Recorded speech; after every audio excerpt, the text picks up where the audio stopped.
सत्य ही शिव है, शिव ही सुंदर है। जीवन को जानने से पहले जीवन के बारे में और जीवन के रहस्य को जानना अति आवश्यक है।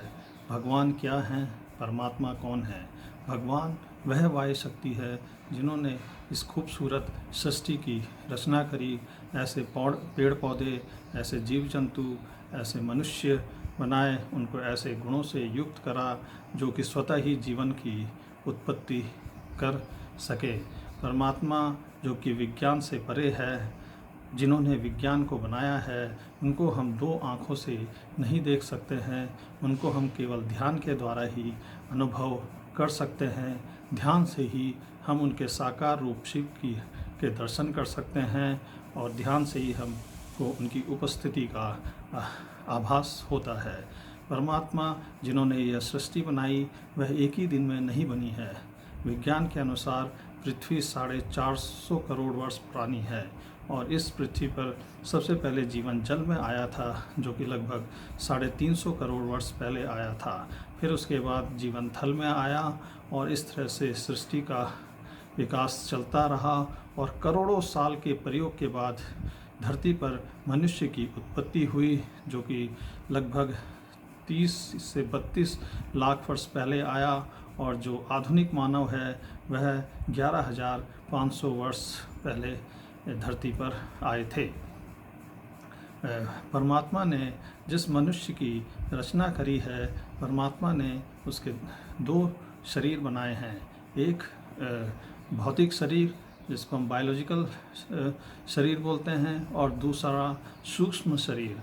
भौतिक शरीर को हम दो नेत्रों से देख सकते हैं, उसके आंतरिक अंगों को हम मशीन के द्वारा देख सकते हैं, लेकिन सूक्ष्म शरीर जिसको कि हम नेत्रों द्वारा नहीं देख सकते हैं, यह सूक्ष्म शरीर परमात्मा का अंश होता है। इसका अनुभव हम केवल ध्यान के द्वारा ही कर सकते हैं।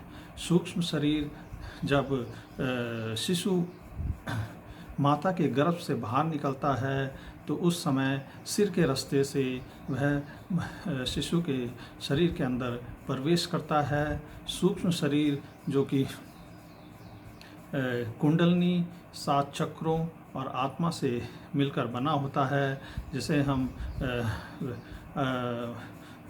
आत्मा भी बोलते हैं। तो यह जब शिशु के सिर से अंदर प्रवेश करता है तो इसके जो 7 चक्र होते हैं, सर से लेकर नीचे गुदा तक अपने अपने स्थान पर स्थिर हो जाते हैं। आत्मा हृदय स्थान पर स्थित हो जाती है, सहस्र चक्र सर पे, आज्ञा चक्र भ्रुकुटी के बीच में और विशुद्धि चक्र गले में, अनहता चक्र हृदय में, मणिपुरा चक्र नाभि में, स्वादिष्ठान चक्र नाभि के नीचे और मूलाधार चक्र वह गुदा स्थान पर स्थिर हो जाते हैं। और जो कुंडलिनी होती है वह हमारे गुदा स्थान पर सुषुप्त अवस्था में विराजमान हो जाती है। कुंडलिनी जो कि सुषुप्त अवस्था में रहती है, मनुष्य को इसका आभास नहीं होता है। मनुष्य को सिर्फ अपने भौतिक शरीर का ही आभास होता है, परंतु जो सूक्ष्म शरीर है इसका आभास उसे नहीं होता है और इसका आभास उसे तब तक नहीं होता है जब तक वो ध्यान में नहीं बैठता है।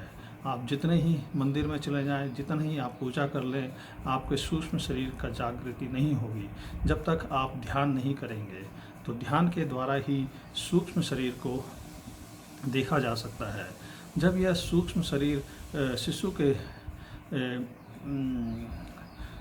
सिर के रास्ते प्रवेश कर जाता है तो यह सूक्ष्म शरीर फिर जब उस शरीर की मृत्यु होती है तो उस समय यह मुंह के रास्ते बाहर निकलता है और यह जब उस शरीर को छोड़ता है तो वह उसके कर्मों को अपने साथ ले जाता है और इन्हीं कर्मों के अनुसार उस आत्मा को फिर से नया शरीर मिलता है। तो यह क्रम तब तक चलता रहता है जब तक उस आत्मा का परमात्मा से मिलन नहीं हो जाता है। और जब तक मनुष्य को सूक्ष्म शरीर का अनुभव नहीं होता है तो तब तक वह इस पृथ्वी पे ही चक्कर लगाता रहता है। वह अपने कर्म के अनुसार विभिन्न शरीरों को धारण करता है, लेकिन जब वह लास्ट में एक ऐसे शरीर में प्रवेश करता है जब वह ध्यान के द्वारा आत्मा को अपनी परमात्मा से मिला लेता है तो तब उसे उस आत्मा को दोबारा शरीर धारण नहीं करना पड़ता है। इसे ही मोक्ष कहते हैं, जो कि एक बहुत ही कठिनाई से बहुत ही दुर्लभ होता है और बहुत कठिन साधना के बाद मनुष्य को मिलता है। यह जो सूक्ष्म शरीर होता है यह मनुष्य के अंदर बैटरी और मेमोरी कार्ड की तरह कार्य करता है। जब यह सूक्ष्म शरीर जब शिशु माता के गर्भ से बाहर निकलता है तो वह एकदम से नहीं रोता है। जब यह सूक्ष्म शरीर शिशु के सिर के रास्ते अंदर प्रवेश करके अपनी जगह पे स्थित हो जाता है तो उसी के बाद शिशु चिल्लाता है, थोड़ी देर के बाद चिल्लाता है। तो इस तरह से हम कह सकते हैं कि ये सूक्ष्म शरीर ये मनुष्य की बैटरी की तरह कार्य करता है। और इस सूक्ष्म शरीर में हमारे पूर्व जन्मों के फ़ोटोएँ सुरक्षित रहती है, इसलिए यह एक मेमोरी कार्ड की तरह भी कार्य करता है। जब हम ध्यान में इस सूक्ष्म शरीर को जागृत करते हैं तो हमें अपने पूर्व जन्मों के फ़ोटोएँ दिखाई देती हैं। प्रकृति जिस तरह से एटम परमाणु प्रोटॉन, न्यूट्रॉन और इलेक्ट्रॉन से मिलकर बना होता है। प्रोटॉन जो कि पॉजिटिव होता है, न्यूट्रॉन जो कि न्यूट्रॉन होता है और इलेक्ट्रॉन जो कि निगेटिव चार्ज का होता है। उसी तरह यह प्रकृति भी 3 गुणों से मिलकर बनी हुई है, सात्विक, राजसिक और तामसिक प्रवृत्ति। सात्विक पॉजिटिव गुण होते हैं और तामसिक निगेटिव गुण होते हैं और जो राजसिक होता है वो न्यूट्रल गुण होते हैं। तो जो हमारा जो सूक्ष्म शरीर है इस पे हमारे वातावरण का कोई फ़र्क नहीं पड़ता है, जबकि जो हमारे जो भौतिक शरीर है उसकी बुद्धि पर बाह्य वातावरण का असर पड़ता है। जैसे जिस वातावरण में मनुष्य रहता है उसी वातावरण में वह ढल जाता है। तो इस और जबकि सूक्ष्म शरीर में वातावरण का कोई फ़र्क नहीं पड़ता है। जब हमारा सूक्ष्म शरीर साधना के द्वारा जागृत होता है, सूक्ष्म शरीर जिसमें कि परमात्मा का अंश होता है, उसमें परमात्मा के गुण होते हैं। तो जैसे ही सूक्ष्म शरीर जागृत होता है तो जो मनुष्य होता है वो परमात्मा के नज़दीक आने लगता है और उसमें परमात्मा के गुण आने लगते हैं और उसकी जो बुद्धि होती है वो अगर तामसिक है, राजसिक है तो वो सात्विक की तरफ बढ़ने लगती है और धीरे धीरे पूर्ण रूप से सात्विक हो जाती है। जब तक हम इस पृथ्वी पर हैं हम जन्म और मृत्यु के बंधन से बंधे हुए हैं। हम जन्म और मृत्यु के बंधन से तभी छूट सकते हैं जब हम अपनी आत्मा को परमात्मा से मिलाएंगे। और आत्मा को परमात्मा से मिलाने का विस्तार से वर्णन हमारे ग्रंथ गीता में दिया गया है। इसमें भगवान श्री कृष्ण विस्तार से बताते हैं कि किस तरह आत्मा को परमात्मा से मिलाया जा सकता है। आत्मा मिलाया जा सकता है। गीता जो कि सनातन धर्म का मूल है, उसमें सनातन धर्म की परिभाषा भी बताई गई है। सनातन धर्म का मूल होता है आत्मा को जानना अर्थात सूक्ष्म शरीर को जानना, और यह सिर्फ ध्यान के द्वारा ही संभव है। गीता में श्री कृष्ण अर्जुन से कहते हैं यज्ञ कर, आराधना कर।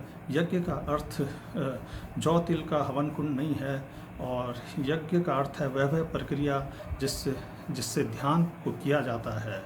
और यह एकांत में बैठकर ही संभव होता है। जब मनुष्य का गीता में सब कुछ बताया गया है, किस तरह से ध्यान करने की विधि, बैठने की पूरा विवरण है और क्या क्या अनुभव होते हैं वो भी बताए गए हैं। लेकिन जो गीता में सिर्फ इतना बताया गया है कि ध्यान के समय थोड़ी देर के लिए भगवान दिखाई देते हैं, लेकिन जो भगवान दिखाई देते हैं उसके बाद क्या होता है, ध्यान में क्या क्या होता है, उसका कोई विवरण नहीं है। आज मैं आपको जिस समय भगवान थोड़ी देर के लिए दिखाई देते हैं, उसके बाद शरीर में क्या क्या हलचल होती है उस बारे में थोड़ा सा आपको बताऊंगा, क्योंकि यह आपको किसी भी शास्त्र में, किसी भी किताब में कहीं भी नहीं मिलेगा, क्योंकि यह अनुभव अभी तक बुद्ध के बाद किसी को हुआ भी नहीं है, और इसीलिए यह आपको कहीं नहीं मिलेगा। मैं इस अनुभव से मैंने ध्यान के द्वारा आत्मा को परमात्मा से मिलाया, मैं इस परिस्थितियों से गुजरा, तो इसलिए आज मैं आपके सामने कुछ कहूँगा जो कि गीता में लिखने वालों ने नहीं लिखा हुआ है, और भविष्य में ये सब अनुभव गीता में जोड़े जाएंगे। जैसे ही भगवान दिखाई देते हैं तो हमारी जो कुंडली होती है वह एकदम से जागृत होती है। जब हम ध्यान में बैठते हैं तो हमें सामने एक हॉलो सुरंग कैनाल दिखाई देती है, उसमें थोड़ी देर शिव, जो परमात्मा का साकार रूप है शिव, वह दिखाई देते हैं, और जैसे ही वह दिखाई देते हैं तो हमारी कुंडलिनी में हरकत होती है, कुंडलिनी और हमारे अंदर ऊर्जा का फ्लो होने लगता है। जो ऊर्जा हमारे पैर से स्टार्ट होती है और पूरे शरीर में होते हुए हृदय को निचोड़ते हुए ऊपर सर तक पहुंचती है, और इसी बीच हमें जो हमारा तीसरा नेत्र है सामने, उसमें दिखाई देता है कि दो छोटे चमकते हुए पार्टिकल आपस में मिलते हैं, और वो जब मिलते हैं तो बहुत कस के आवाज़ होती है, और इसी बीच कुंडली भी जो है वो उस कैनाल के मूलाधार चक्र से ऊपर उठते हुए जो हमें सुरंग दिखाई देती है, उसके बाहर एक बूंदी होता है, उसको लपेटते हुए, और वो जो हमें थोड़ी देर के लिए भगवान दिखाई देते हैं, उन सकल शिवा को भी लपेटते हुए आगे जाके ब्रह्मांड में मिल जाती है। इसका अर्थ है कि उससे भी परे कुछ है जिसने शिवा को बनाया है। जब हम कुंडलिनी और सकल शिवा ब्रह्मांड में मिलते हैं तो वहाँ पे प्रकाश ही प्रकाश दिखाई देता है, और बहुत कस के आवाज़ें सुनाई होती है, ऐसा में लगता है कि सर फटने वाला है, और इस तरह का ये अनुभव होता है। इसे हम कह सकते हैं कि जो समाधि के टाइम पे यह घटना घटती है। समाधि के टाइम पे जब मनुष्य विचार सुने जाता है, वह इस धरा से उसका कनेक्शन कट जाता है, वह दूसरी ब्रह्मांड में चला जाता है। जब हम ध्यान करते हैं तो हमें ऐसा महसूस होता है कि हम ब्रह्मांड में विचरण कर रहे हैं। तो इस तरह से ये अनुभव होते हैं जो आपको कहीं भी नहीं मिलेगा, और यह अनुभव केवल वही मनुष्य कर सकता है जिसने अपने जीवन में शिवरात्रि मनाई हो। शिवरात्रि अर्थात अपनी कुंडलिनी फेमाइन एनर्जी को सकल शिवा से मिलाया हो। और अब इसके बाद मैं आगे आपको बताऊंगा जो मनुष्य शिवरात्रि मना लेता है वह फिर धरती पर क्या करता है।